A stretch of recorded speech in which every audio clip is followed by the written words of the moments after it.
aura une rencontre dans les airs. Un de ces jours, oui, bientôt, je vais te rencontrer. Rencontrer là, dans cette maison-là au ciel. Tu suivras des chants que jamais mortel n'a entendus. Ce sera glorieux, je l'avoue. Le Fils de Dieu lui-même sera en tête à cette rencontre dans les airs. Il y aura une rencontre dans les airs. Un de ces jours, oui, bientôt, je vais te rencontrer là, dans cette maison-là au ciel. Tu suivras des chants que jamais mortel n'a entendus. Ce sera glorieux, je l'avoue. Le Fils de Dieu lui-même sera en tête à cette rencontre dans les airs. On t'a parlé de l'enfant Moïse dans les jonques et de l'intrépide David avec sa fronde, de l'histoire que tu chantes sur Joseph et ses songes, du prophète et curé que nous chantons. Il y en a beaucoup d'autres dans la Bible. J'aimerais les rencontrer tous, je l'avoue.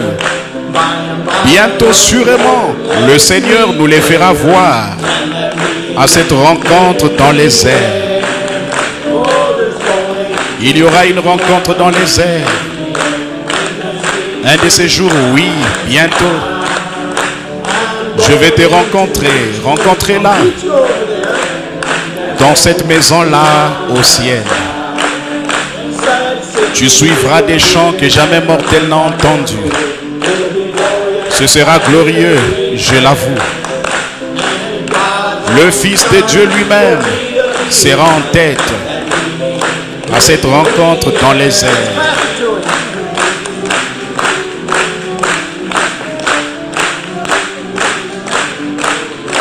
What a day that'll be. Looking forward to it?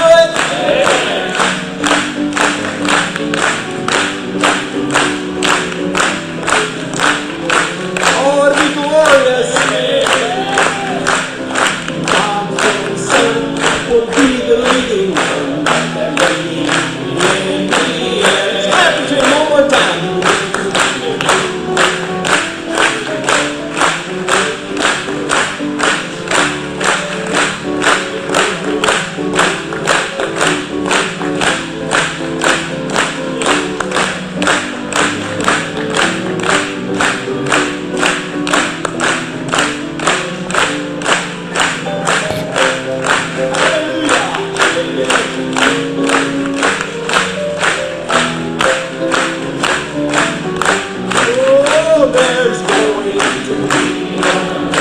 Il y aura une rencontre dans les airs. Un de ces jours, oui, bientôt. Je vais te rencontrer là, dans cette maison-là au ciel. Tu suivras des chants que jamais mortel n'a entendus. Ce sera glorieux, je l'avoue. Le Fils de Dieu lui-même sera en tête à cette rencontre dans les airs.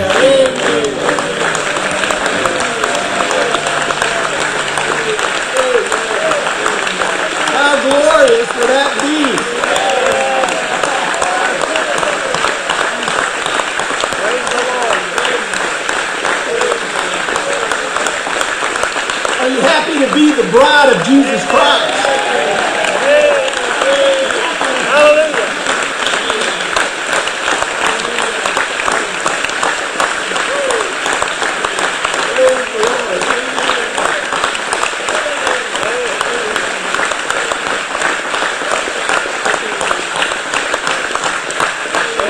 Oh, there's going to be a week in the city.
Loué soit le Seigneur. Vous pouvez vous asseoir. Praise the name of the Loué Lord. soit le nom du Seigneur. I'm really happy to be Je here suis très tonight. heureux d'être ici ce soir, d'être associé et de s'identifier avec l'épouse de Jésus-Christ.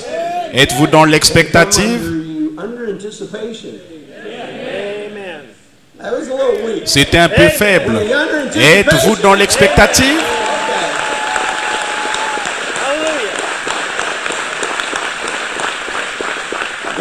Ok, vous devez créer cette atmosphère. C'est ce qu'il a dit. Il dit, c'est à ce moment-là que ça s'est produit. Plus nous sommes excités, plus nous le louons et l'adorons. En étant assis ensemble dans les lieux célestes, en train de le louer par nos lèvres, en le louant, en l'acclamant et en lui disant que nous l'aimons, Papa Dieu aime cela. Amen. Je suis content qu'il aime cela. Êtes-vous heureux d'être dans cette armée invincible de l'épouse de Jésus-Christ?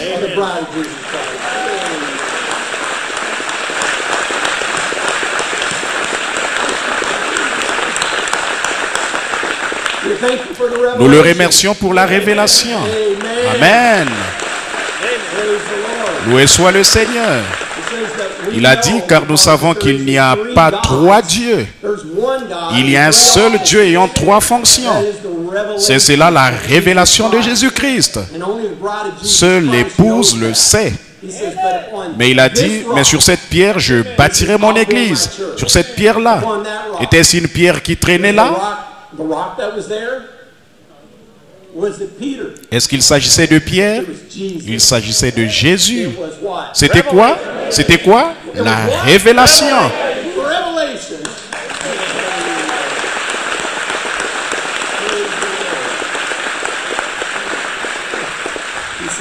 Il dit, quand cette révélation vient et que vous l'avez, alors les portes de l'enfer ne prévaudront point contre elle.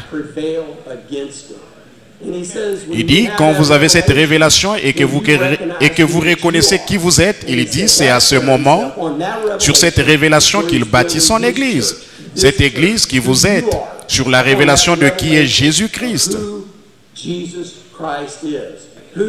Et Jésus-Christ qui est venu en notre jour, c'est qu'il est en notre jour, c'est qu'il est qui vous êtes, nous voyons Jésus-Christ en nous. Nous sommes trop occupés. Nous regardons à la chair et nous le voyons. Oh, ce que je veux voir, ce n'est que Jésus-Christ. Non pas ce tabernacle de chair qui va être détruit. Et c'est seul rien, mais cet esprit qui habite en nous. C'est ce qui fait que le monde ne comprend pas. C'est quoi ce groupe? Un groupe de personnes qui adorent un homme. Ils se trompent. Nous n'adorons pas un homme, mais nous adorons le Dieu qui était dans l'homme. C'est un vase que Dieu a choisi. Amen. Maintenant, nous sommes placés côté position. Il a dit, pour nous placer là où nous devons être. C'est le plus grand désir de notre cœur. C'est de trouver, Seigneur, que veux-tu que je fasse? Que veux-tu que je fasse, Seigneur? Peu importe, c'est véritablement le désir de notre cœur. Frère Samuel a dit, j'ai dit au Seigneur, je ne sais même pas ce dont j'ai besoin. Donne-moi simplement ce dont j'ai besoin. Et c'est notre prière, je ne sais pas ce dont j'ai besoin. Quelquefois, nous pensons le connaître, mais c'est faux. La seule chose dont je sais que j'en ai besoin, c'est plus de lui, plus de lui, plus de révélation. Frère Branham a dit, priez pour plus de révélation.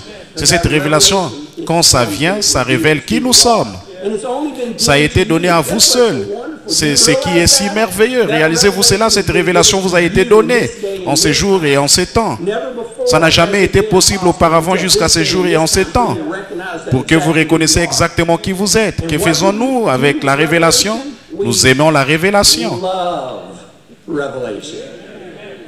Il a dit, Satan est la révélation. Wow. Il a dit que ça l'expose. Il dit ça expose qui il est. Ça le dévoile. La révélation, c'est ce qui dévoile qui est Satan, qui il est. Mais ça montre et dévoile qui est Jésus-Christ à l'épouse.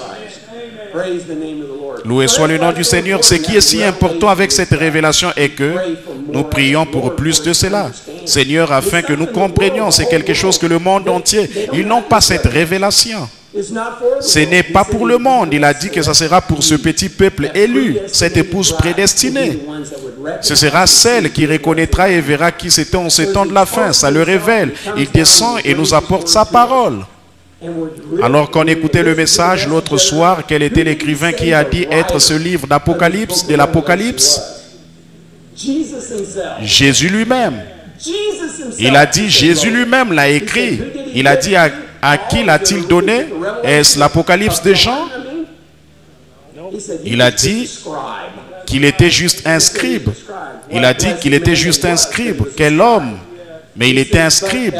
Mais il a dit c'est Jésus lui-même qui a donné l'Apocalypse à Jean. De quelle manière Jean l'a-t-il écrit? L'a-t-il reçu? Venant d'un ange. Amen. C'est dit au moyen d'un ange. C'est dit, qu'est-ce que Jean voulait faire? Quand Jean écoutait cet homme qu'il ne connaissait pas, Jean est tombé à terre pour l'adorer. Adorer l'ange qui avait la révélation de la fin des temps. Qui était-ce? Écoutez ceci. Il a dit, c'était un prophète qui lui a révélé toute la parole de l'Apocalypse. Le prophète l'a révélé à Jean. Il a dit ce que Dieu a dévoilé, c'était si important, il ne pouvait pas envoyer. C'est là, bien qu'un ange soit un messager, il a dit, c'était le prophète de Dieu qui l'a donné à Jean. Mais il me dit, garde-toi de le faire, Jean. Je suis ton compagnon de service et celui de tes frères, les prophètes. Et de ceux qui gardent les paroles de ces livres. Adore Dieu. Il a dit, voilà un vrai prophète de Dieu. Il a dit, ne m'adore pas, adore Dieu. Il lui a indiqué le vrai. Il a dit, vous voyez maintenant, le livre était si important que c'était la parole de Dieu. Maintenant, écoutez, quand la parole de Dieu est apportée, ça doit être apporté par un prophète. Car c'est à lui que la parole vient.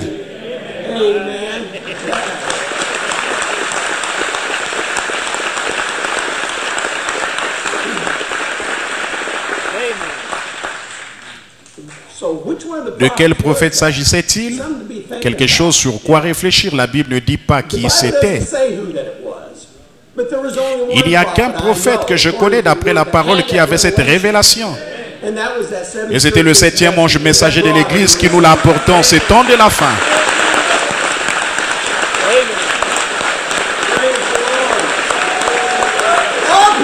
Notre prophète, notre prophète.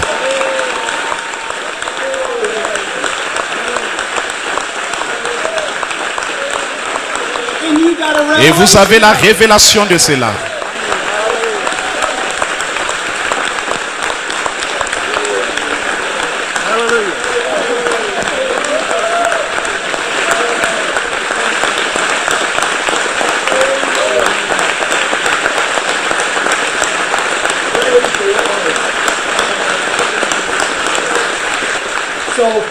La foi vient de ce que l'on entend. Et la parole est venue au Amen.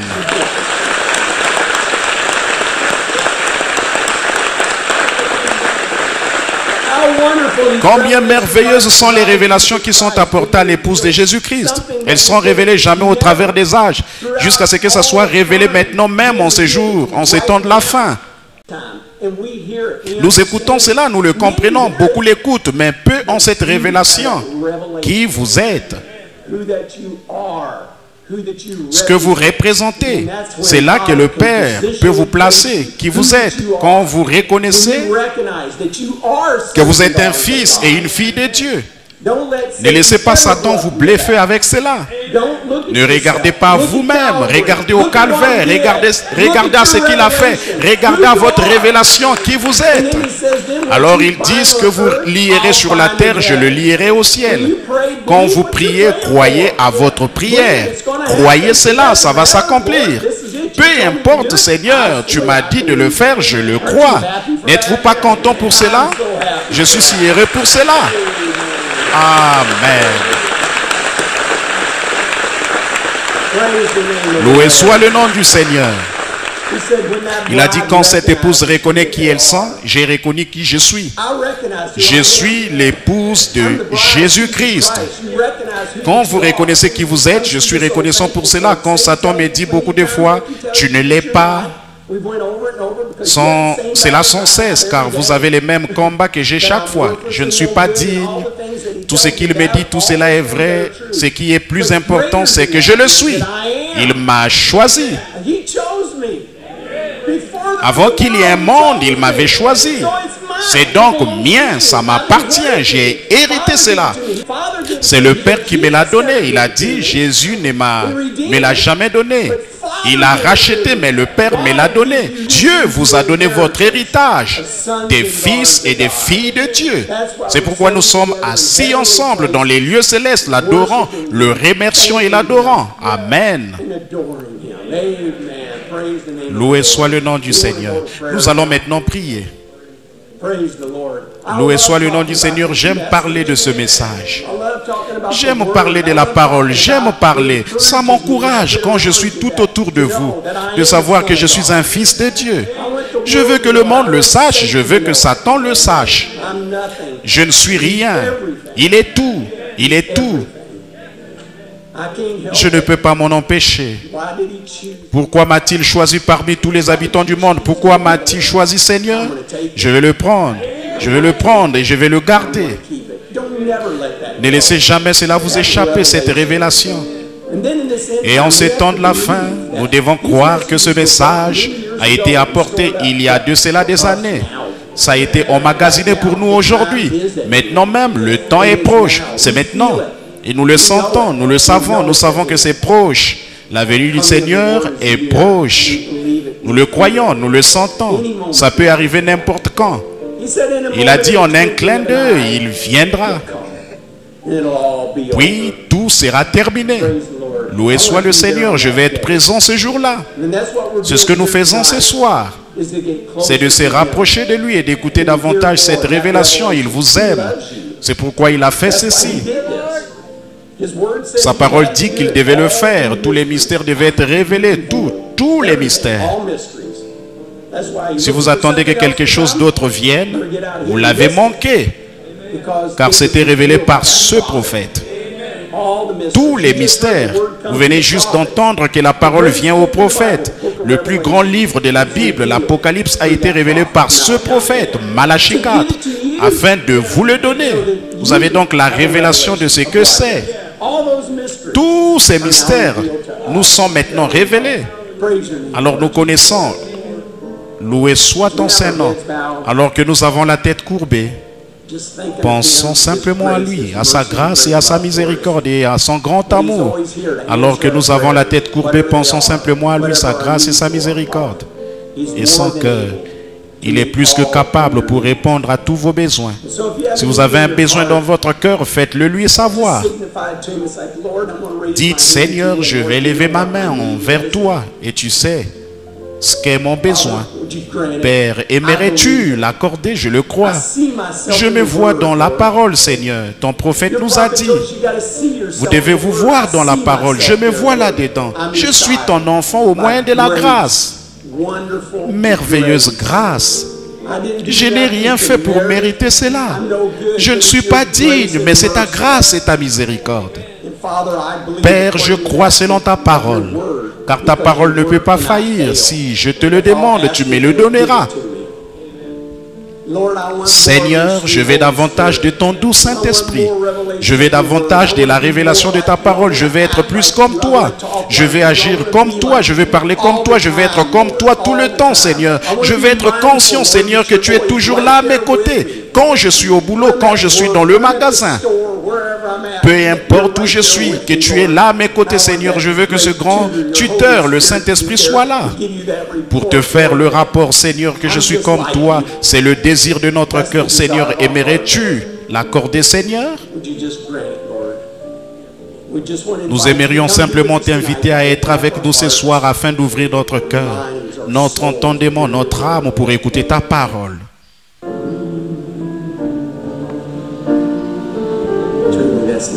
C'est certainement le désir de notre cœur, s'approcher de lui, ce précieux.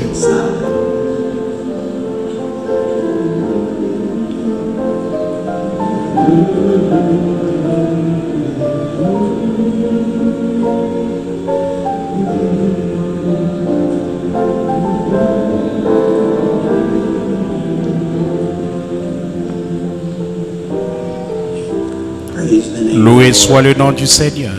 So wonderful to be in the C'est presence si of the merveilleux Lord d'être dans la Jesus, présence du Seigneur Jésus, to be ready to feast upon d'être His prêt à word. festoyer autour de sa parole, d'être relié avec l'épouse de Jésus-Christ. Des frères et sœurs qui aiment ce message, de tout leur cœur sont assis dans une pièce.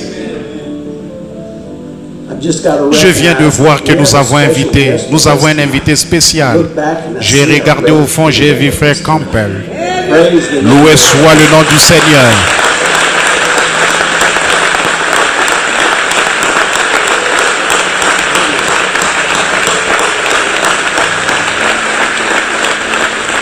That's the power of C'est la prayer. puissance de la prière. That's our Lord C'est notre Jesus. Seigneur God bless you, Jésus. brothers Que and Dieu vous sisters. bénisse, frères et sœurs Campbell. Praise the name of the Lord. Loué soit le nom du Seigneur. Il a promis qu'il ne nous abandonnera ou quittera jamais.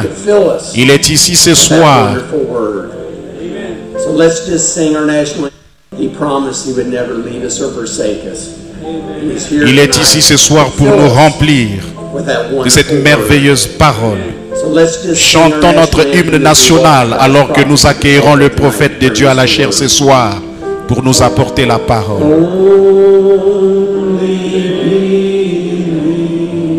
Crois seulement.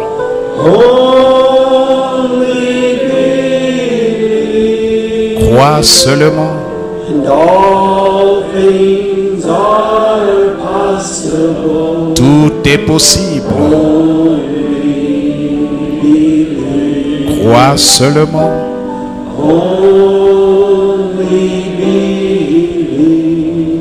Crois seulement.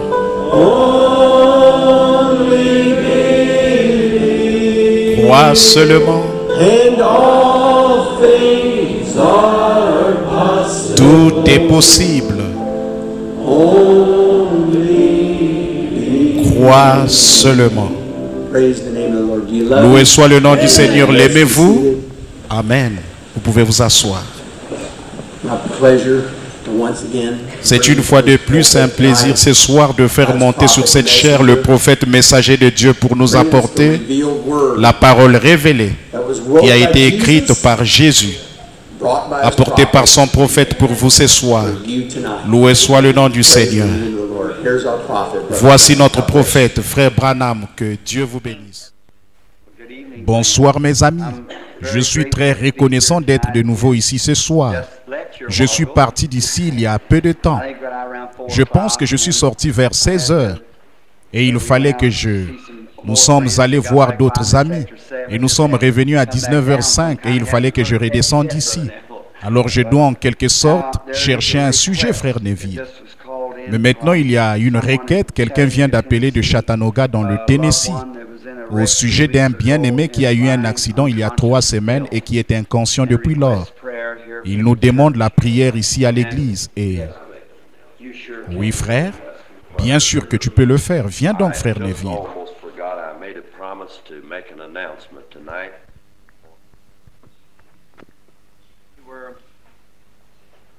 Nous parlions de Melchisédek, de qui il était, et nous sommes loin d'avoir terminé ce sujet-là. Mais peut-être que la prochaine fois que nous reviendrons, nous pourrons reprendre à partir de là, toujours dans l'épître aux Hébreux. Mais ce soir, prenons le livre de Daniel. Vous qui avez vos Bibles, prenez Daniel 12. Nous allons lire un petit bout et peut-être parler un peu de la parole de Dieu à partir du livre de Daniel. Bon, Daniel était était le prophète qui avait été déporté de Jérusalem à Babylone lors de la déportation à Babylone par le roi Nebuchadnezzar. C'était un jeune homme quand il est allé à Babylone. On n'en trouvait pas beaucoup qui continuaient de s'accrocher à cette vieille foi merveilleuse. J'aime Daniel parce que il avait résolu, quand il est allé à Babylone, de demeurer un croyant et de ne pas se souiller avec les mets du roi et tout. Or, la chose même, et Daniel était le prophète des nations. Daniel a vu tout l'âge des nations s'élever puis s'écrouler. Il a été le premier à être le prophète des nations, comme on l'appelle. Il n'était pas lui-même des nations, mais il a vu la dispensation des nations du début à la fin. de la tête d'or pour se terminer dans les pieds de fer et d'argile. Et pendant qu'il était là-bas, il avait résolu de ne pas se souiller avec les mets du roi et avec les affaires du roi. Et là-bas, il y avait aussi un autre groupe de frères qui s'appelait Shadrach, Meshach et Abednego. Eux, ils n'étaient pas des prophètes, mais des croyants. Et ils avaient aussi pris des résolutions. Ainsi donc, quand ces 4 croyants se réunissaient, j'imagine qu'ils avaient très souvent des réunions de prière ensemble. Exactement comme nous le faisons. Nous nous rassemblons parce que nous avons des choses en commun. Vous savez, il y a un vieux slogan qui dit « Qui se ressemble, s'assemble ». Et ça, c'est un vieux proverbe plutôt, et ça, c'est très bien. Qui se ressemble, s'assemble. N'êtes-vous pas heureux? Certainement, qui se ressemble, s'assemble. Il n'y a pas longtemps, j'ai assisté à une réunion où un homme parlait de quelque chose et il a dit, eh bien, il parlait des âmes qui étaient allées en prison, qui étaient en prison. Des âmes à qui Jésus est allé prêcher après sa mort. Et cet homme qui parlait a dit, eh bien, qu'en pensez-vous? Et un frère de couleur s'est levé, il a dit, eh bien, c'est exactement ce que la Bible dit. Il est allé prêcher aux âmes qui étaient en prison. Il a dit, de qui était-il? Question à votre avis. Il a dit, c'était des âmes qui ne s'étaient pas repenties lorsque la passion s'est prolongée au jour de Noé, pendant que l'arche était en train d'être préparée, exactement comme la Bible dit. Il a dit non. Il a dit, c'est cette église-ci qui prêche à ces pentecôtistes, qui sont dans ces dénominations et tout pour les faire sortir de prison. Il a dit, voyons donc frère, écoutez, a-t-il dit, il n'y est même pas fait mention du pentecôtisme. Il a dit, il y est seulement dit ceci, il est allé prêcher aux âmes qui étaient en prison. Aussi ai-je dit, amen, c'est vrai. Et ce prédicateur m'a regardé et a dit, qui se ressemble s'assemble. J'ai dit, c'est vrai, des frères qui ont une foi du même prix que la leur, qui croient simplement que ce que l'Écriture dit est la vérité. Daniel avait à ses côtés 3 compagnons de cette trempe. Vous savez, quand vous êtes loin de votre patrie, ça fait du bien de trouver quelqu'un qui est du même avis que vous. Quelqu'un qui se tiendra à vos côtés, un très bon ami. Oh là là, lorsque vous êtes à l'étranger, que vous trouvez quelqu'un qui veut être votre ami, quelqu'un qui vous aime et qui se tient à vos côtés, ça compte beaucoup, surtout quand vous êtes un étranger. Alors ces frères avaient été amenés loin de leur ville. Leur ville avait été brûlée. Et tous leurs ustensiles et les choses saintes de Dieu avaient été emportés à Babylone et mis dans la maison des trésors du roi Nebuchadnezzar, qui les y avait fait amener, un grand et puissant roi des nations. Eh bien, si Dieu avait permis que leur ville soit brûlée, que leur église soit brûlée, et qu'ils soient amenés dans cette ville, c'est parce qu'ils s'étaient éloignés de Dieu. Mais il avait encore un croyant sur qui il pouvait mettre la main et dire, celui-ci est mon serviteur. Dieu a toujours eu un témoin quelque part.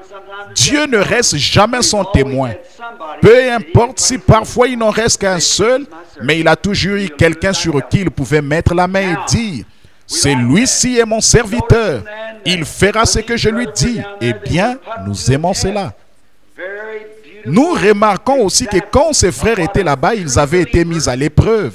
C'est un très bel exemple de ce que vit un vrai croyant lorsqu'il accepte vraiment le Seigneur Jésus comme son sauveur. Il est toujours mis à l'épreuve. Satan est toujours dans les affaires, dans le domaine des épreuves. Et cela ne vient que pour nous aider. C'est pour notre bien. Chaque fils qui vient à Dieu doit être éprouvé, châtié, frappé de la verge. Autrement dit, on lui donne de petites corrections pour le remettre d'aplomb. Si Dieu nous inflige un châtiment et que nous ne pouvons pas le supporter, alors nous devenons des enfants illégitimes et non des enfants de Dieu. Ainsi, un homme qui a vraiment les yeux fixés sur le ciel, quoi qu'il arrive ici sur terre, il garde les yeux fixés sur le ciel. Il se peut que ses amis l'abandonnent. Il se peut que sa famille l'abandonne. Il se peut que son pasteur l'abandonne. Mais il y en a un qui ne l'abandonnera pas. C'est Dieu. Et quand votre décision est prise, j'aime ça. Daniel avait brûlé tous les ponts derrière lui. Il n'avait aucune intention de revenir en arrière, plus jamais. Il ne regardait pas ses traces. Il regardait, abandonnant les choses du passé. Il courait vers le but de la vocation céleste. C'est ce que nous devrions faire. C'est ce que l'Église devrait faire. Et ce que je remarque là, c'est que Dieu a permis à Satan de les mettre à l'épreuve.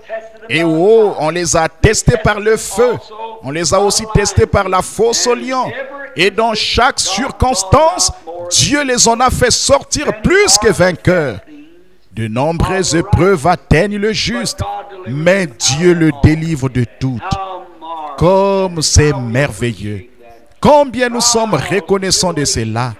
Les épreuves, les tribulations, les tests, tout cela concourt au bien. Après un certain temps, alors Dieu voit qu'il peut placer sa confiance en vous. Et là, il fera de grandes choses pour vous. Alors, nous voyons donc que Daniel est devenu un instrument dans la main de Dieu. Alors qu'il était loin de son peuple, hors de sa ville, loin de son église, dans un pays étranger, Dieu l'a utilisé. Alors vous pouvez très bien être loin de tout, peu importe ce que c'est. Vous pouvez être loin de tous vos bien-aimés ou vous pouvez être loin de votre église. Mais vous pouvez quand même être un instrument dans les mains de Dieu. Dieu peut vous utiliser pour rendre un témoignage ou pour tout ce pourquoi il désire vous utiliser. Quels beaux exemples. La Bible est remplie de ces choses partout où on regarde. N'aimez-vous pas lire la parole? Oh, parfois je la lis et je pleure.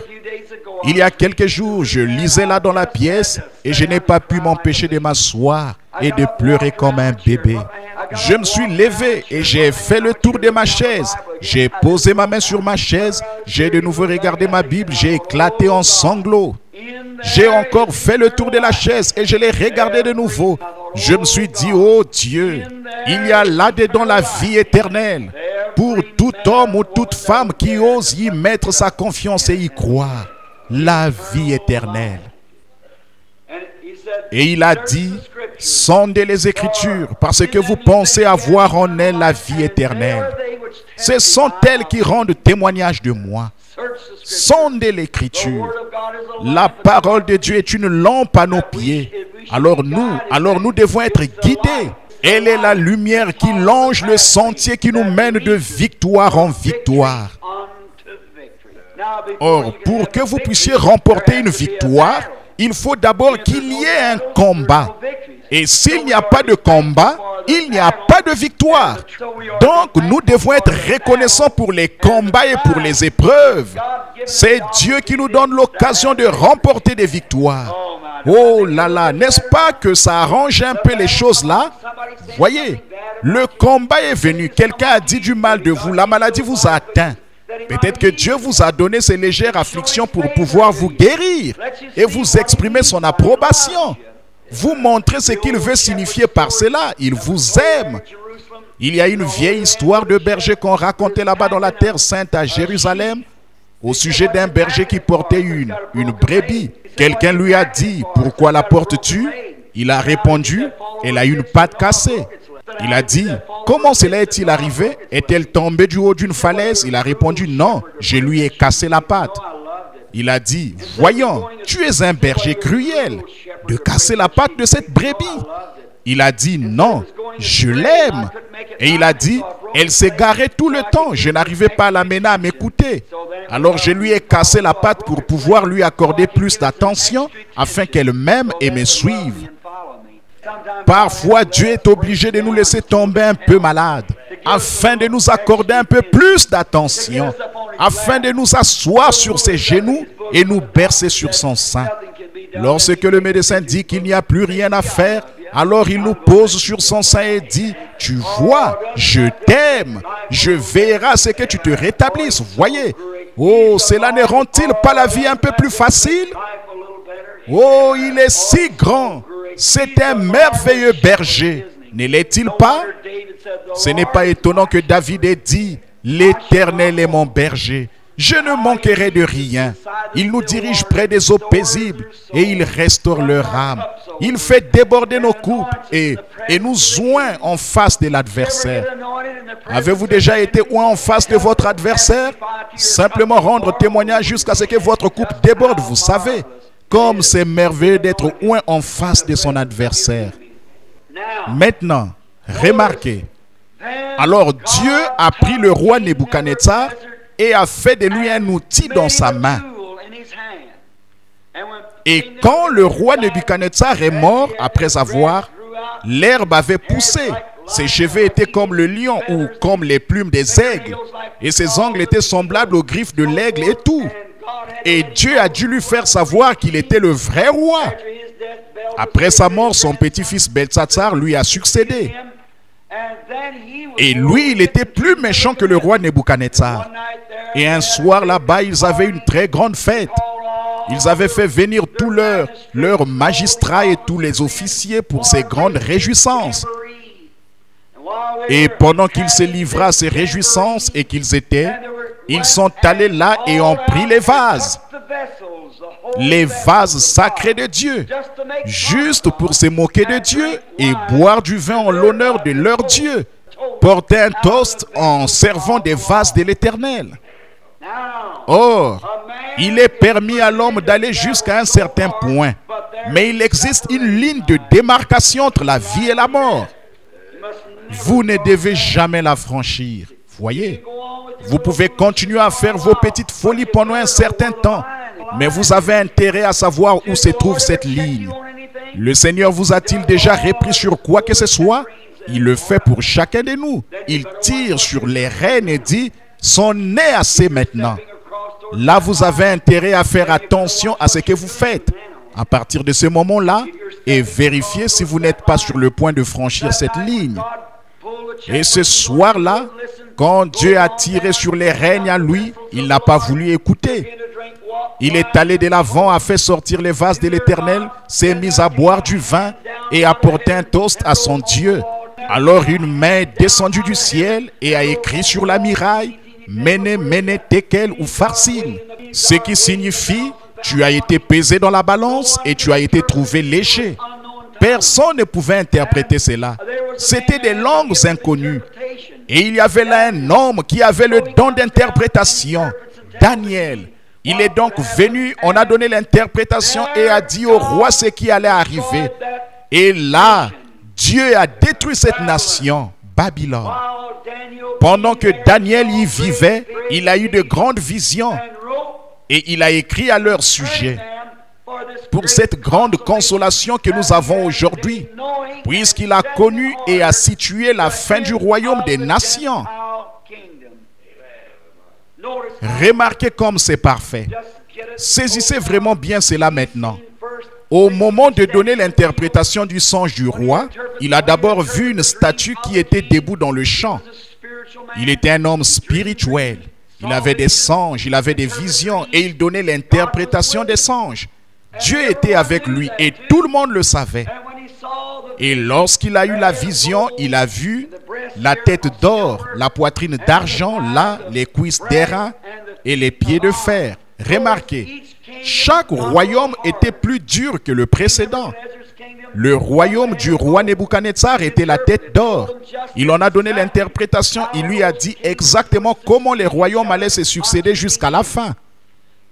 Là, remarquez, après l'or, qui est le métal le plus mou, vient l'argent, puis l'airain et ensuite le fer. Plus dur encore, plus dur, plus froid et plus éloigné. Remarquez, donc au milieu de tout cela, Daniel a vu cette statue jusqu'au moment où une pierre s'est détachée de la montagne, qui avait été détachée sans le secours d'aucune main. Elle a roulé jusqu'à frapper la statue et l'a brisée, la rendant comme du blé sur une nerf en été et les vents l'ont emportée. Et cette pierre est devenue une grande montagne qui couvrait toute la terre et la mer. Il s'agissait là de la venue du Seigneur Jésus qui est maintenant proche. Il est allé de l'avant un jour, alors qu'il était près du fleuve, il est entré en transe et a eu une vision. beaucoup de ses compagnons n'avaient pas de vision, car cela n'avait été donné qu'à Daniel. Vous le voyez?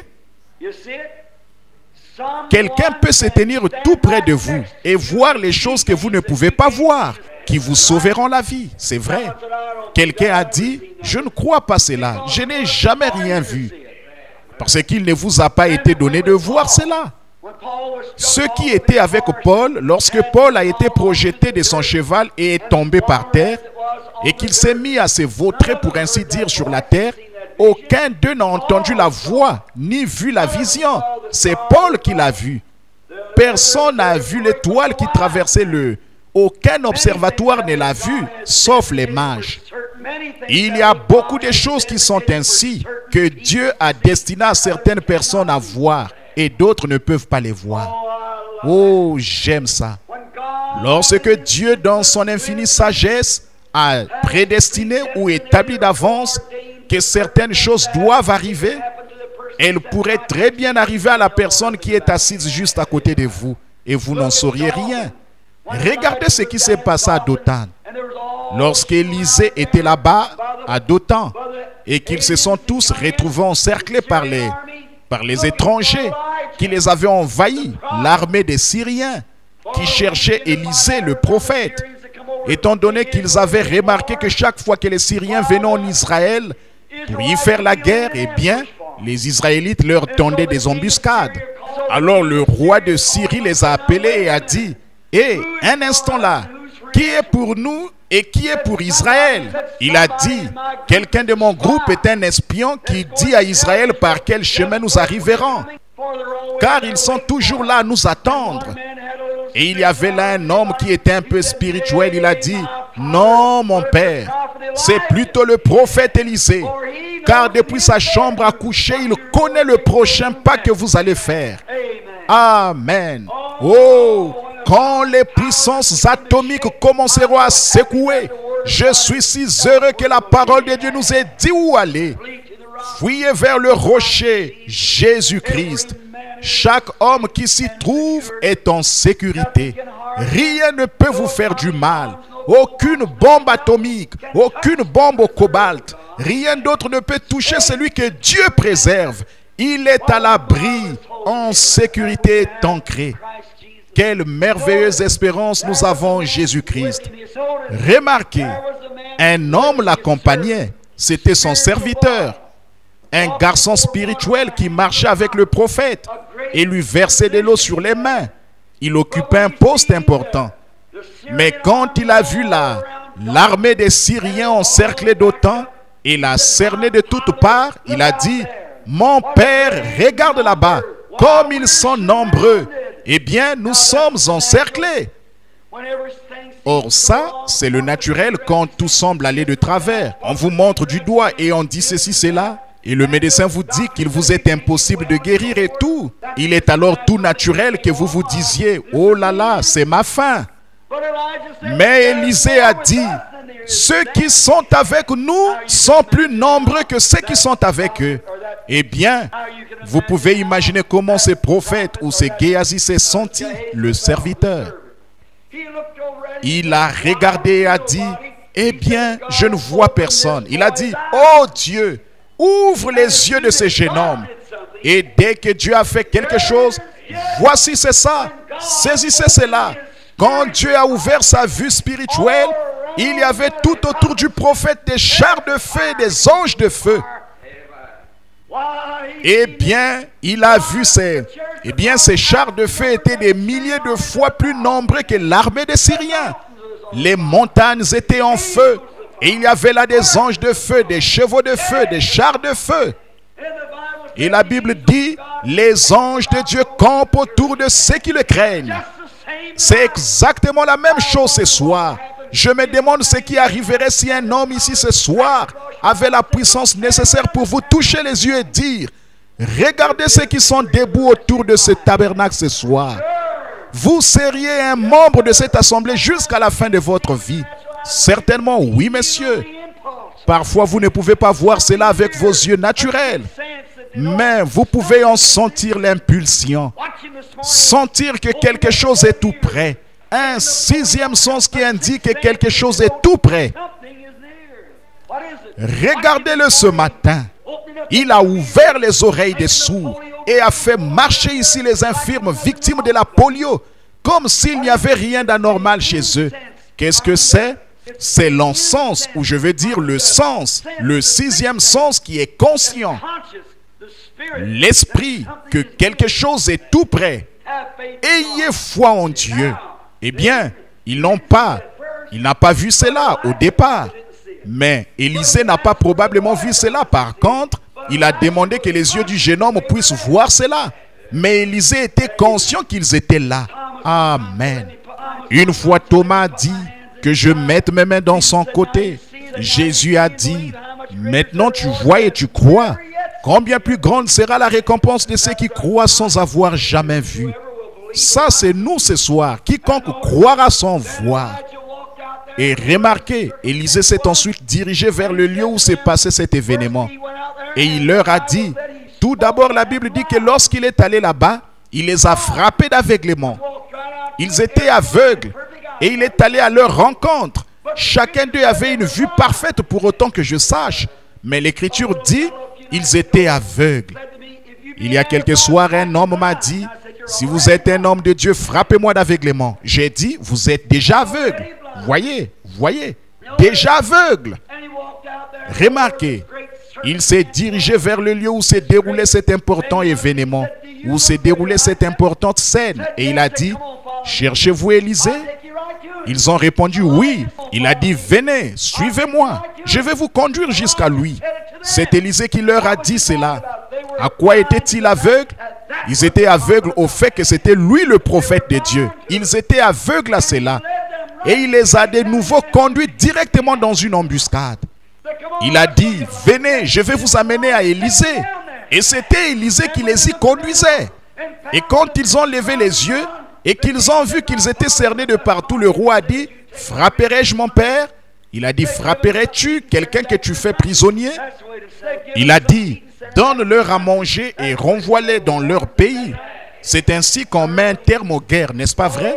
Certainement, oh là là, si seulement nous pouvions adopter ce principe aujourd'hui, nourrir son ennemi, faites du bien à ceux qui vous font du mal.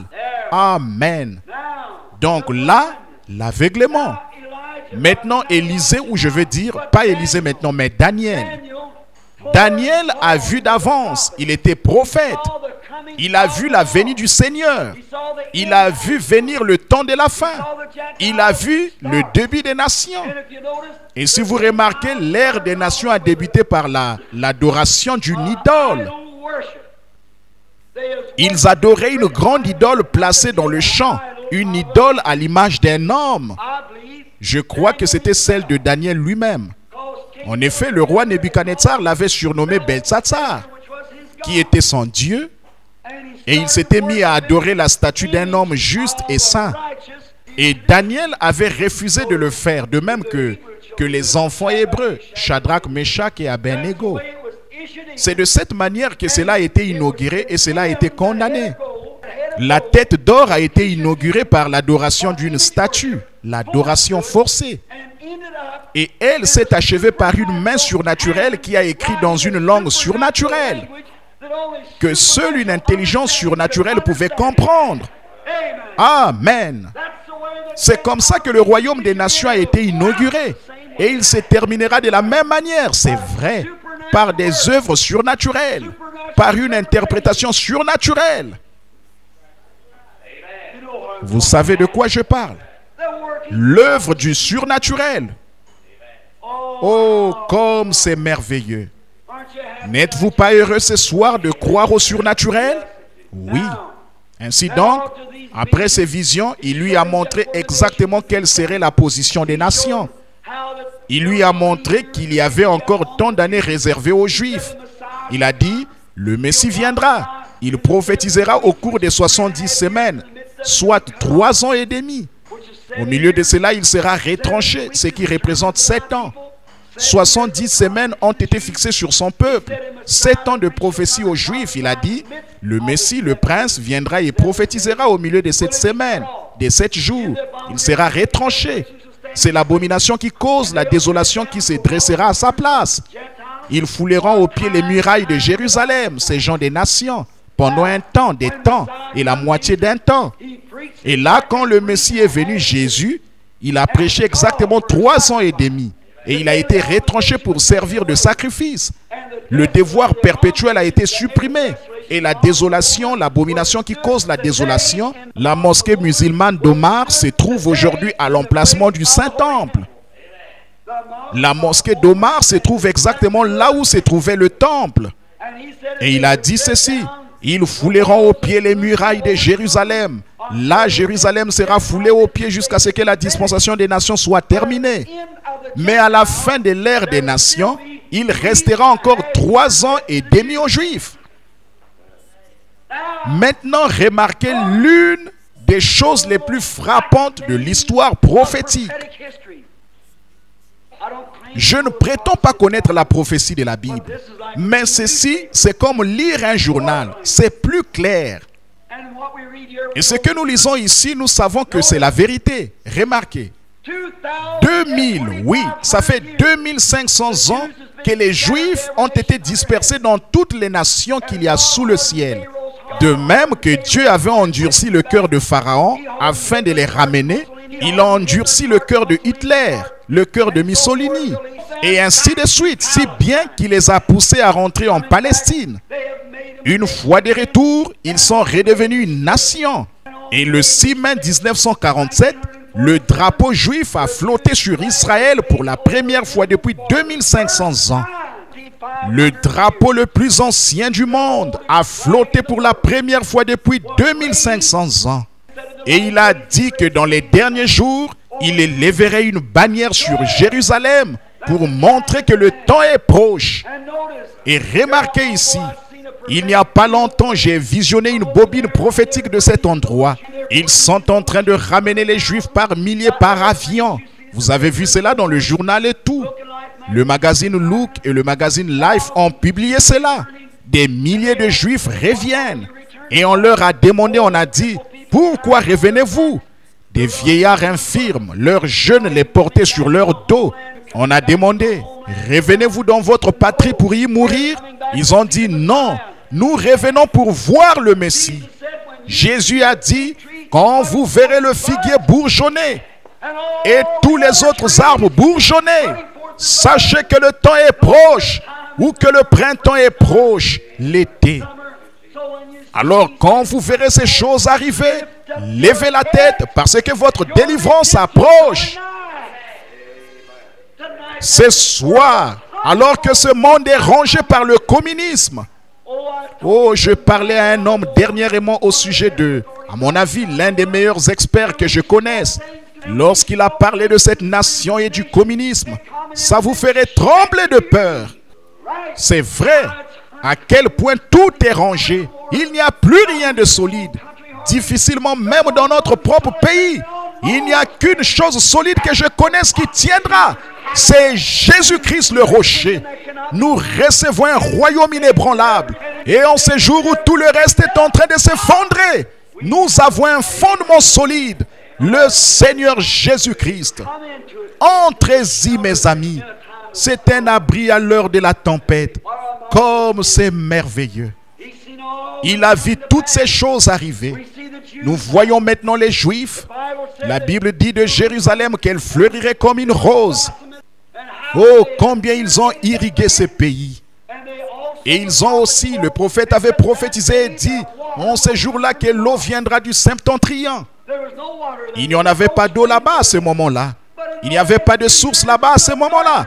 Mais ces quelques dernières années, une source jaillissante y coule et elle arrose les vallées. Et ils y font de l'irrigation.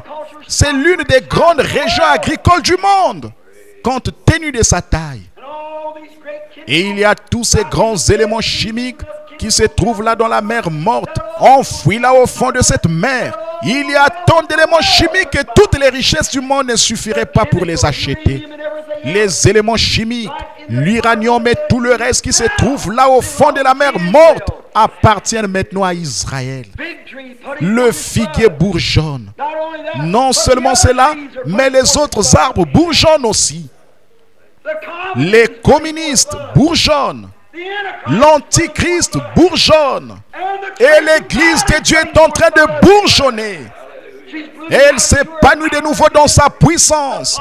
Le gazam, on a dévoré une partie. Le gélec, on a dévoré une partie. L'ankylostorm, on a dévoré une partie. Le asile, on a dévoré une partie. Mais Dieu a dit, elle revivra. Elle bourgeonne maintenant. Les arbres bourgeonnent. Daniel l'a vu d'avance et il s'est réjoui. Maintenant, à ce moment-là, il a dit, et en ces temps-là, c'est le chapitre 12, en ces temps-là s'élèvera Michael, le grand chef, le défenseur des enfants de ton peuple. Et ce sera une époque de détresse, telle qu'il n'y en avait point de semblable depuis que les nations existent jusqu'à cette époque. En ce temps-là, ceux de ton peuple qui seront trouvés inscrits dans le livre seront sauvés. Oh là là! N'êtes-vous pas heureux que votre nom soit dans son livre?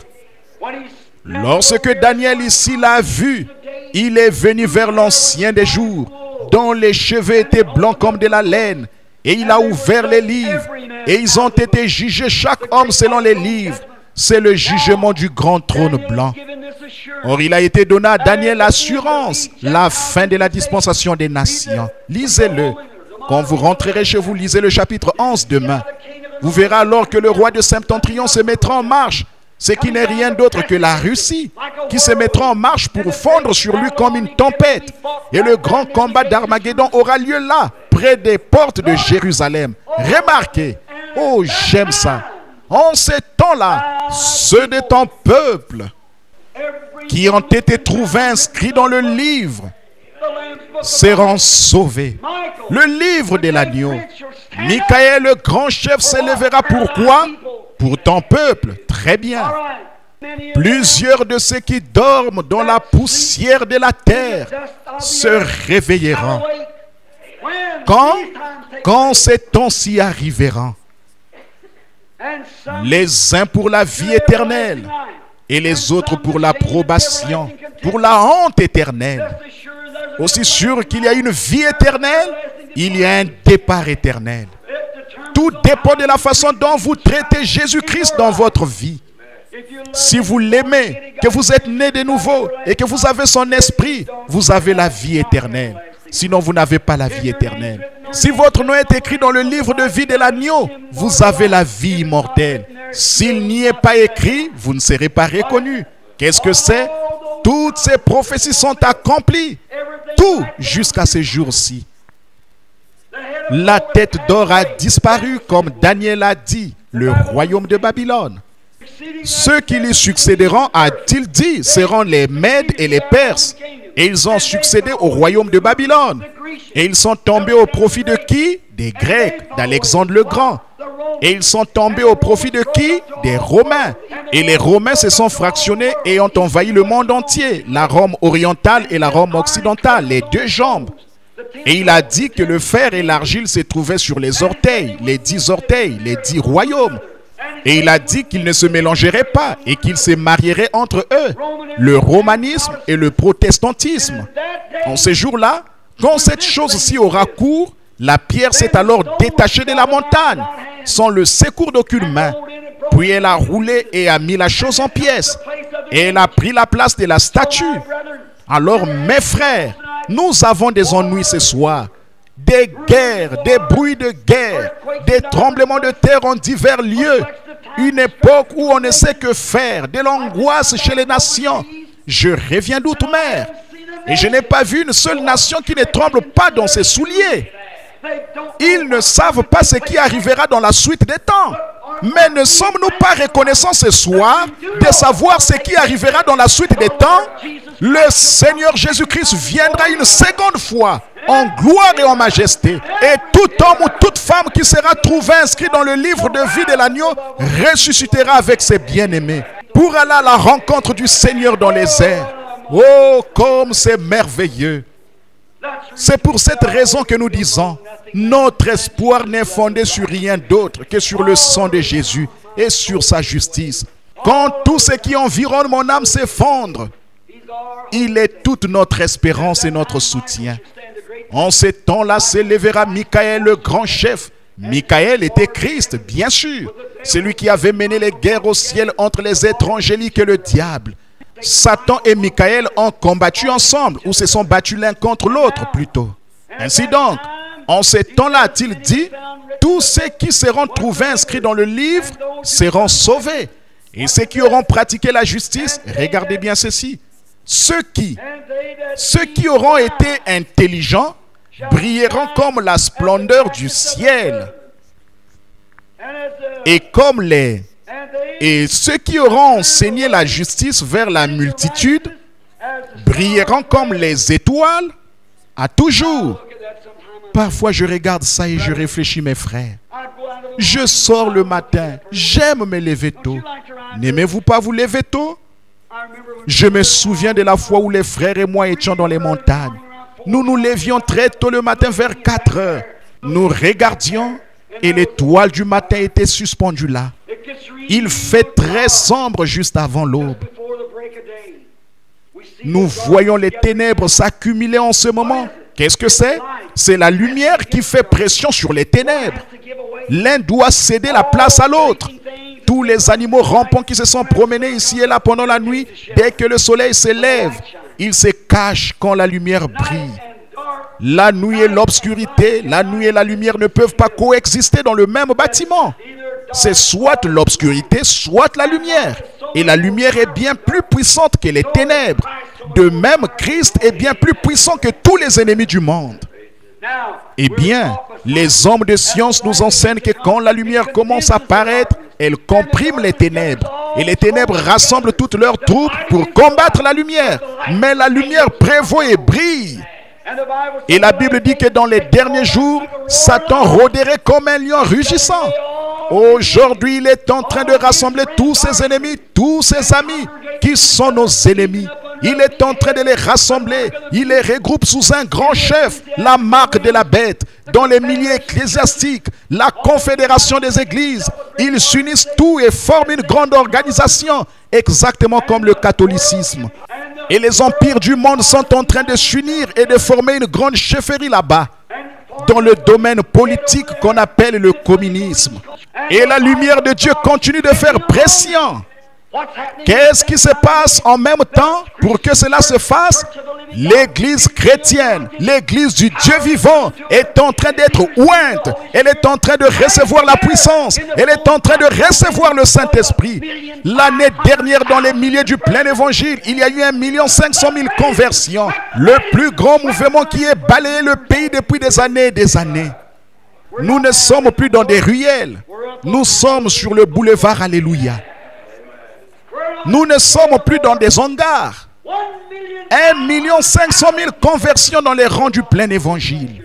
L'année dernière, ils ont eu plus de succès que le catholicisme et tout le reste. Oh là là. Qu'est-ce que c'est? C'est la lumière qui se rassemble. De grands services de guérison sillonnaient le globe. Alléluia. Tout là-bas à Formose, des campagnes de guérison ont lieu. Tout là-bas au Japon, des campagnes de guérison ont lieu. Là-bas dans les régions glaciales du Nord, des campagnes de guérison ont lieu. Partout dans le monde, il y a des campagnes de guérison. Alléluia. Des hommes reçoivent le Saint-Esprit partout. Nous sommes au temps de la fin. Qu'est-ce que ça fait? Alors le diable dit, c'est maintenant mon heure. Il rassemble ses forces.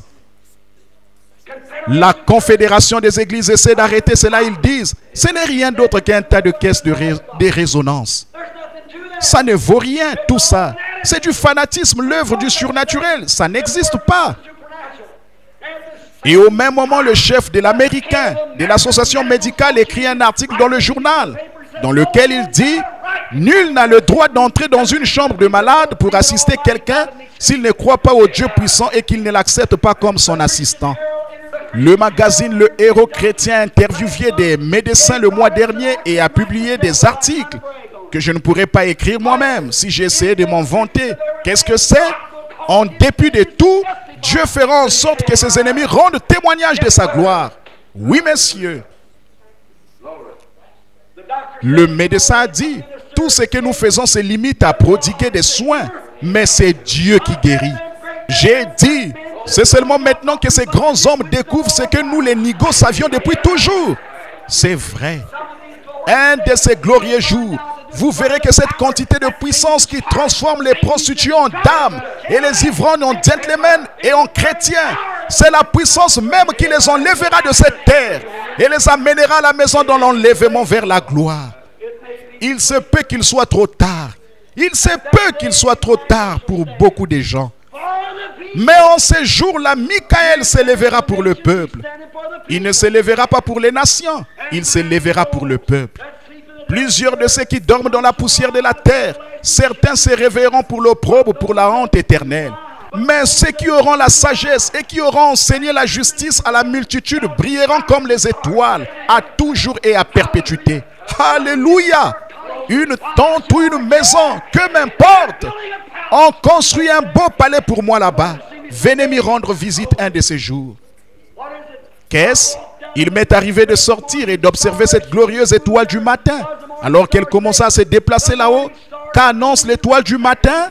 L'étoile du matin ne fait que refléter la lumière suprême du soleil qui apparaît. Est-ce vrai? L'étoile du matin, la raison pour laquelle elle est si brillante, savez-vous pourquoi? Le soleil est très proche d'elle. Il exerce une pression et l'étoile du matin salue la venue du soleil. Très bien, vous étoile du matin, il est temps de saluer sa venue. Brillez étoile du matin, levez-vous tôt. Elle annonce, le Fils sera bientôt là. Lorsque nous regardons et voyons cette étoile du matin scintiller dans les cieux, cela signifie que le soleil ne va pas tarder à briller.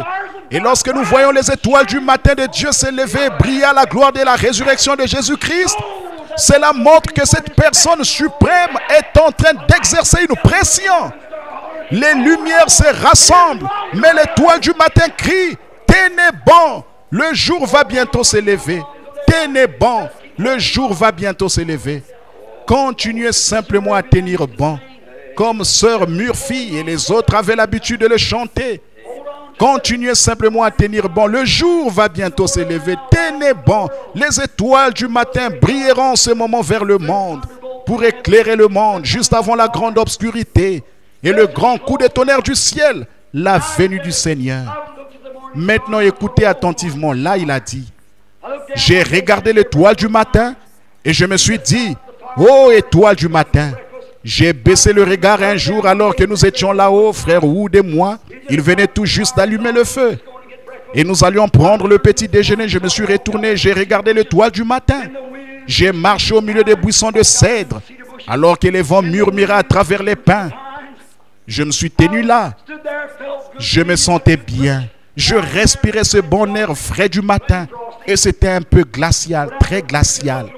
J'allais au ruisseau, je puisais un seau d'eau et elle gela avant que je revienne. J'étais là-bas, les mains levées, là-haut, au milieu des pins. J'ai regardé l'étoile du matin. Je me suis dit, oh, regardez un peu l'effet que 45 années ont produit sur moi. J'ai dit, oh, regardez un peu, je commence à avoir des rides. Mes mains se rident, mes cheveux s'éclaircissent, mes dents se détériorent. Oh, quel effet 45 années ont produit sur moi. Mais j'ai dit, regarde là-bas, cette étoile du matin, elle est aussi belle et brille avec autant d'éclat que le jour où Dieu a soufflé sur ses mains pour l'envoyer dans l'espace en disant qu'elle brille. Et là, ce passage de l'écriture m'est venu à l'esprit. J'ai dit, mais Dieu a promis que si nous avions de la sagesse et que nous enseignions la justice à la multitude, nous allions briller avec plus d'éclat que les étoiles pour toujours. J'ai pensé, étoile du matin, brille en ce moment, mais attends un peu que nous arrivions là-bas. Alléluia! Briller avec plus d'éclat que les étoiles pour toujours. Et j'entendais le vent qui descendait la colline. C'était à peu près le lever du jour, serpentant entre les pins et il soufflait ces mots. Il y a au-delà du fleuve un pays que nous appelons l'éternité bénie et nous n'atteignons ce rivage que par le décret de la foi. Un à un, nous arriverons à cette porte de notre demeure parmi les immortels. Qu'on sonne pour vous et pour moi ces cloches d'or. Que c'est glorieux. Les sages enseigneront la justice à la multitude et brilleront avec plus d'éclat que les étoiles dans tous les siècles des siècles. Alors, qu'est-ce que ça change finalement? À quoi sert ce petit espace de temps? cette vieille poussière de la terre, cette pâte molle, ces vieux corps mortels voués à la corruption et à retourner à la poussière, les vers de la peau le dévoreront. Oh là là, que je me lève de tout mon être et que je brille pour la gloire de Dieu.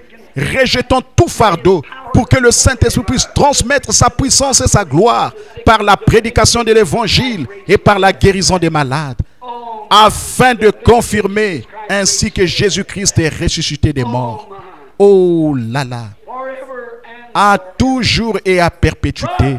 Toi, Daniel, tiens secrète ces paroles et scelle le livre jusqu'au temps de la fin. Car plusieurs alors le liront et la connaissance augmentera. Et moi, Daniel, je vis et je regardais, et voici des autres hommes se tenaient debout, l'un en deçà du bord du fleuve et l'autre sur l'autre bord du fleuve. L'un d'eux a dit à l'homme vêtu de lin, le Saint-Esprit, qui se tenait au-dessus des eaux, les peuples et les foules. Le Saint-Esprit sur les gens. Oh, alléluia. Le Saint-Esprit. Apocalypse 15, 16 dit que les masses et les foules, l'eau signifie les masses et les foules des gens. Et voici un homme vêtu de lin blanc qui comme une vague va et vient au-dessus des eaux, ses mains levées vers le ciel, et qui jure par celui qui vit au siècle des siècles en ces termes: quand ces choses arriveront, il n'y aura plus de temps. Alléluia, il n'y aura plus de temps.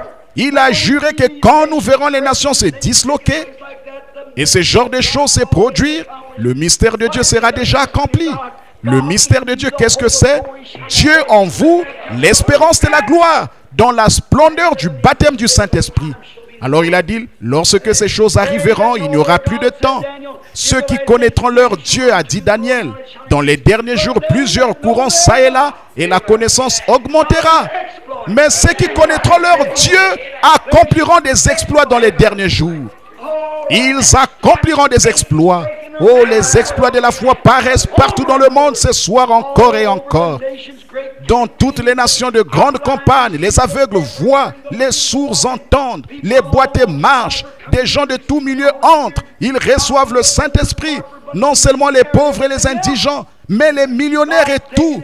Dieu revint chacun d'eux de son manteau et il les invite au souper des noces. Et Melchisédek, le glorieux souverain sacrificateur, viendra un de ces jours. Et nous mangerons à nouveau la communion avec lui dans le royaume de Dieu, un de ces grands et glorieux jours. Oh, je suis si heureux ce soir d'être dans son royaume. Oui, messieurs, un glorieux jour, un merveilleux jour. Il n'y aura plus de temps. Vous voyez, nous venons de l'éternité. Nous existions avant qu'il y ait un monde. Le saviez-vous? Dieu a créé l'homme à son image. Où étais-tu? A-t-il demandé à Job lorsque Job pensa avoir de la sagesse. Il lui a demandé, où étais-tu quand je fondais le monde? Avant que j'en pose le fondement, alors que les fils de Dieu éclataient en chants d'allégresse et que les étoiles du matin poussaient des cris de joie. Les étoiles du matin poussaient des cris de joie. Celles qui brillaient poussaient des cris de joie quand elles ont vu qu'un jour, elles auront leur demeure ici sur la terre. Et que le roi Melchisédek viendrait dans la justice de Dieu et donnerait sa vie pour nous racheter pour Dieu.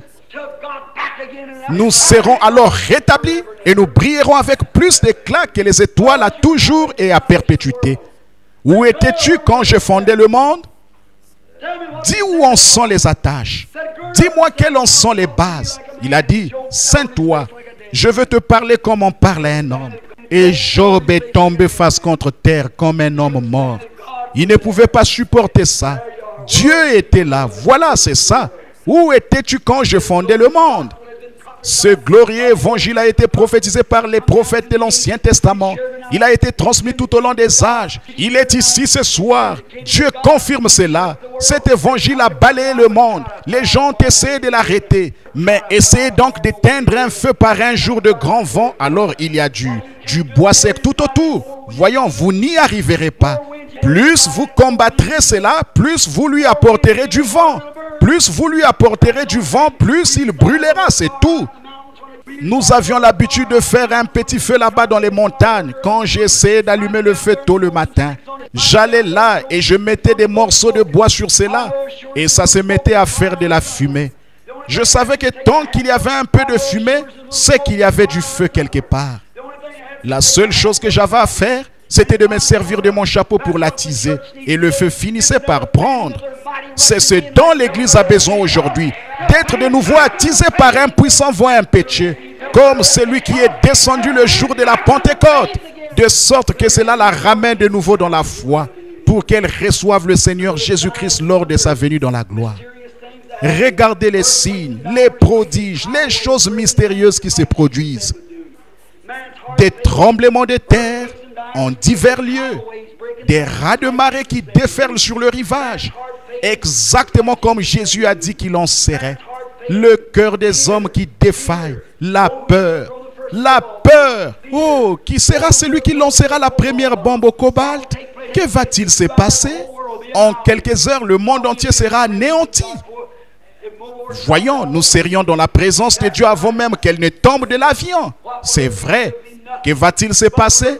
Il ne restera rien, mais nous laisserons tomber. Nous laisserons tomber ces vieux vêtements de chair et nous monterons pour saisir le prix éternel. Crions, traversant les airs. Adieu, précieuse heure de la prière. Tout sera terminé et nous rentrerons à la maison. Nous déposerons ces vieux corps. Nous les changerons là-bas contre une couronne et une robe qui ne se flétriront pas. Nous serons changés d'un vieil homme ou d'une vieille femme en une jeune personne. Nous vivrons au siècle des siècles et nous brillerons avec plus d'éclat. Nous revêtirons l'immortalité et nous marcherons dans les rues de la gloire dans la présence du Seigneur Jésus. Nous chanterons « Gloire à Dieu au plus haut des cieux ». Il a fait de grandes choses au milieu de nous. Pendant que nous sommes dans ce voyage aujourd'hui et que la puissance de Dieu confirme tout de toutes parts, regardons autour de nous et voyons où nous en sommes. Regardons comme le figuier bourgeonne. Regardons comme les autres arbres bourgeonnent. Regardons comme les nations bourgeonnent. Regardons comme l'église du Saint-Esprit bourgeonne. Regardons comme la Pentecôte se répète. Elle revient avec les mêmes signes et les mêmes prodiges. Alléluia. Prions. Père Céleste, nous te remercions ce soir pour la puissance de la résurrection de Jésus-Christ, pour son grand être suprême, pour son onction du Saint-Esprit. Nous te remercions parce qu'il est ici maintenant, vivant, toujours vivant, et qu'il intercède sur la base de notre confession. Nous te remercions pour la puissance de guérison qui nous a arrachés comme des tisans, Seigneur, et qui nous a fait sortir de la tombe, qui nous a relevés à renouveler nos forces et nous a donné la puissance, afin que nous puissions aller de l'avant et briller ici au milieu de ces ténèbres. Nous te remercions pour tout ceci. Père, nous te prions de bénir tous ceux qui ne sont pas sauvés. Bénis tous les sauvés. Accorde le Père. Guéris tous les malades. Reçois la gloire. Bénis ce tabernacle. Bénis le peuple. Bénis frère Neville le pasteur.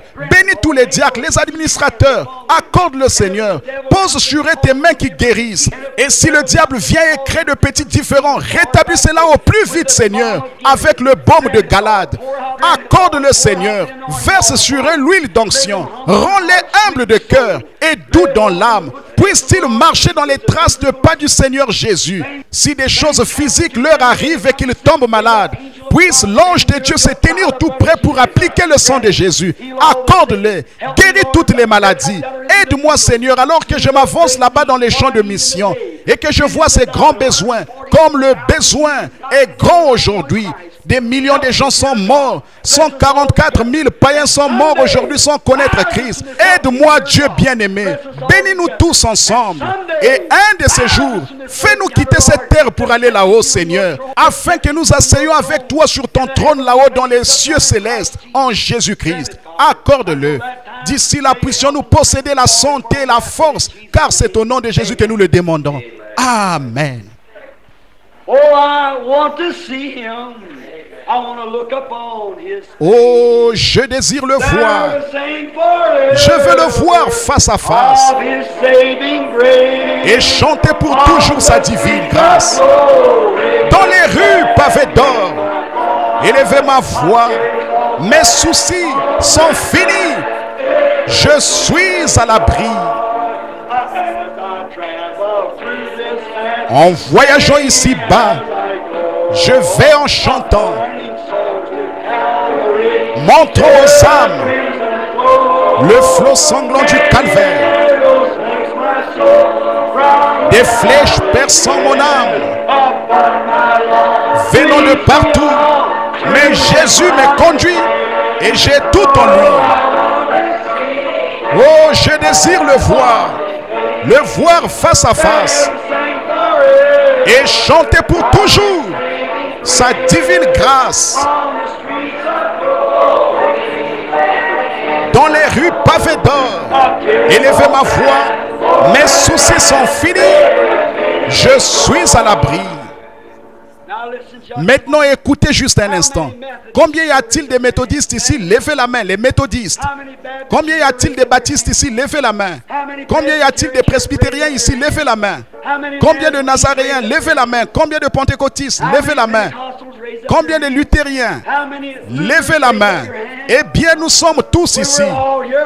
Regardez ce beau grand groupe de gens mélangés, tous assis au même endroit dans les lieux célestes, en train de se réjouir dans la bénédiction. Maintenant, je veux que les méthodistes serrent la main aux baptistes, les baptistes aux luthériens. Tournez-vous maintenant et serrez-vous la main les uns les autres. Puis retournez-vous pour regarder par ici alors que nous chantons maintenant.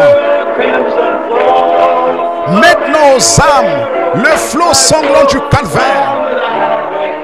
Des flèches percent mon âme,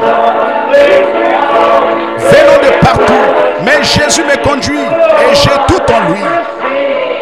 Oh, je désire le voir face à face et chanter pour toujours sa divine grâce.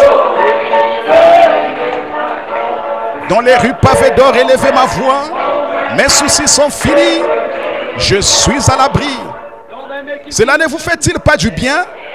Cela ne vous donne-t-il pas l'impression que vous êtes tous? Combien y a-t-il de chrétiens ici? Levez la main. Que tous ceux qui croient au Seigneur Jésus lèvent la main. Oh là là, comme c'est merveilleux.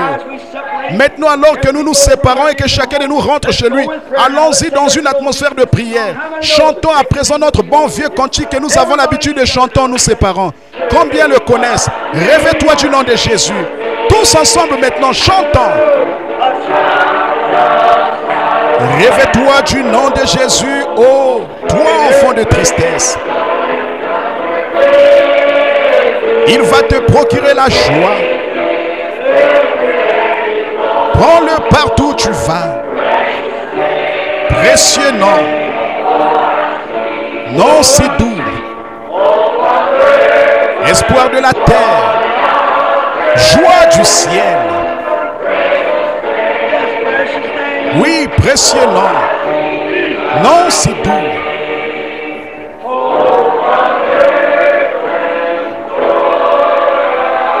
Espoir de la terre, joie du ciel. Écoutez.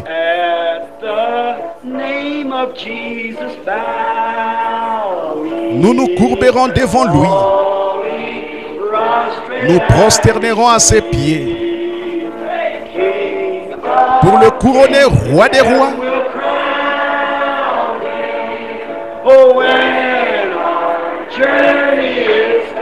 Le voyage terminé. Précieux nom, nom si doux. Espoir de la terre, joie du ciel. Précieux nom, nom si doux. Espoir de la terre. Voici ce que je veux que vous fassiez. Réveille-toi du nom de Jésus comme d'un puissant bouclier. Quand les tentations surviennent, murmure ces saints noms priants.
comme moi,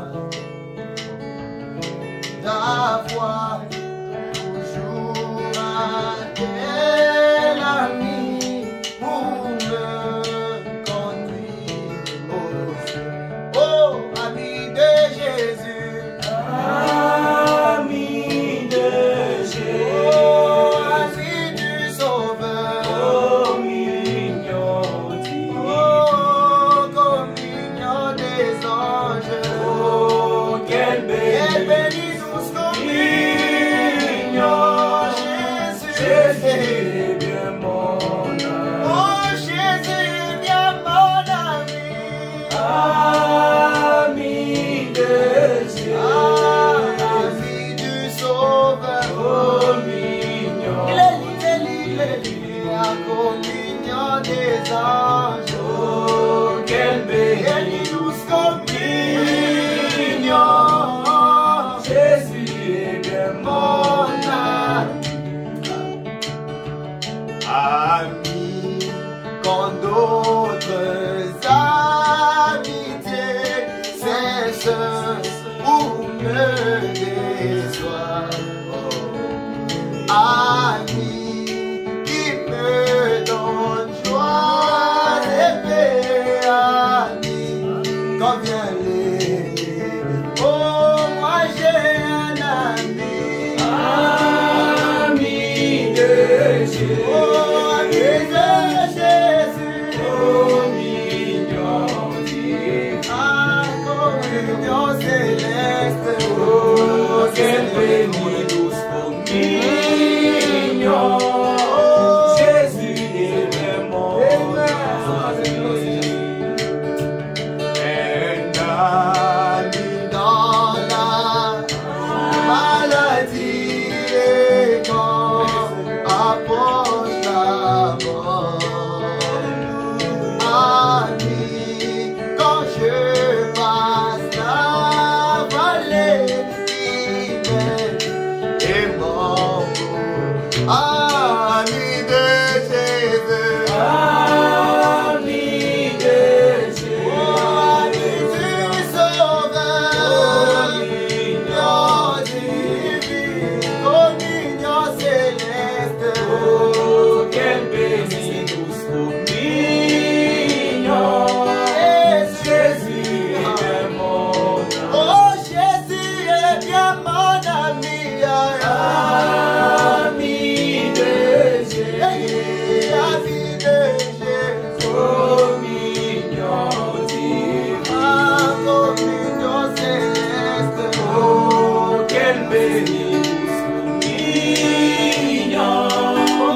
Jésus est bien mon ami.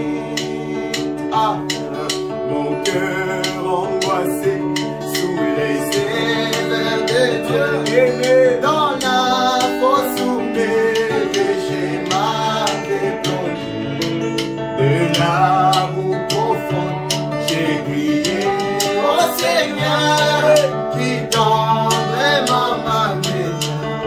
Ah, chantant et tant, il m'a sorti de l'amour d'argile. Dans les péchés, il a placé mes pieds sur le roc. Il met un chant dans mon âme, un chant de louange. Oh, chantant il m'a sorti de la boue d'argile. Il a placé mes pieds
sorti de la boue.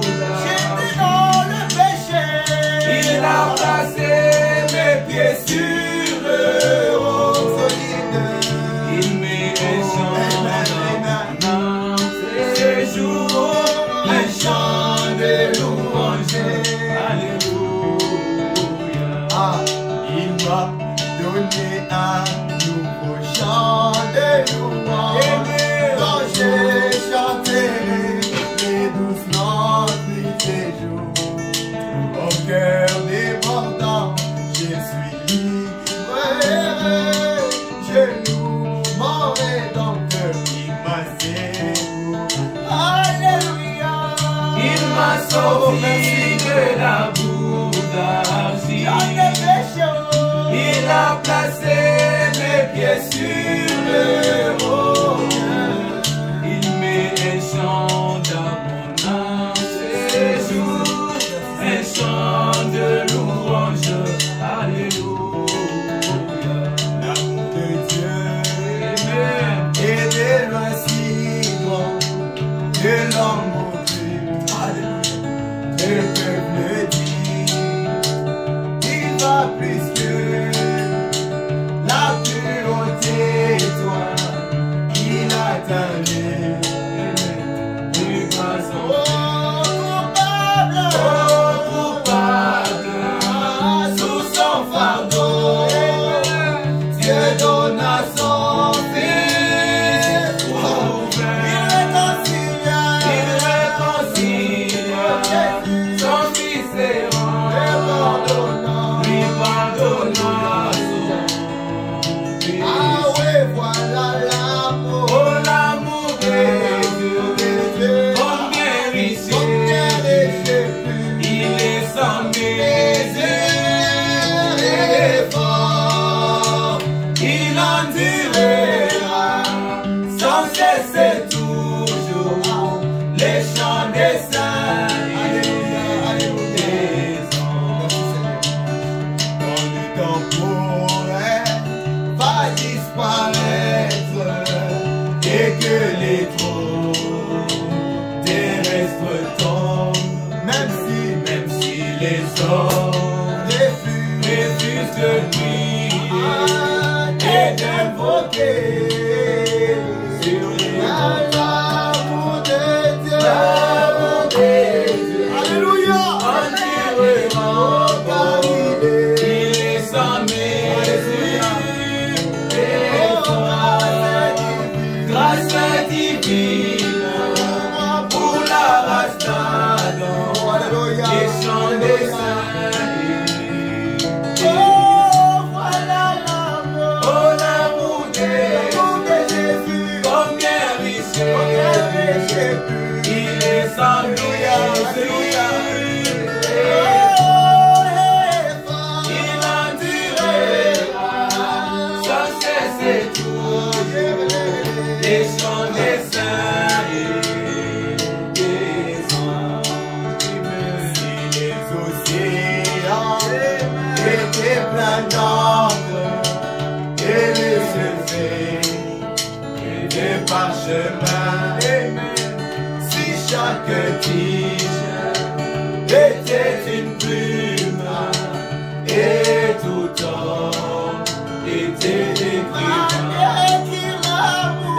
écrire l'amour Jésus et Dieu céleste sécherait les océans, déroulant Jésus contenir le temps, quoi qu'étendu d'un bout. Oh voilà l'amour, oh l'amour de Dieu, combien riche, il est sans mesure et fort, il endurera sans cesser toujours les chants des saints et des anges. Si élevé, si profond, insondable. Alléluia, alléluia, c'est l'amour divin.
Alléluia.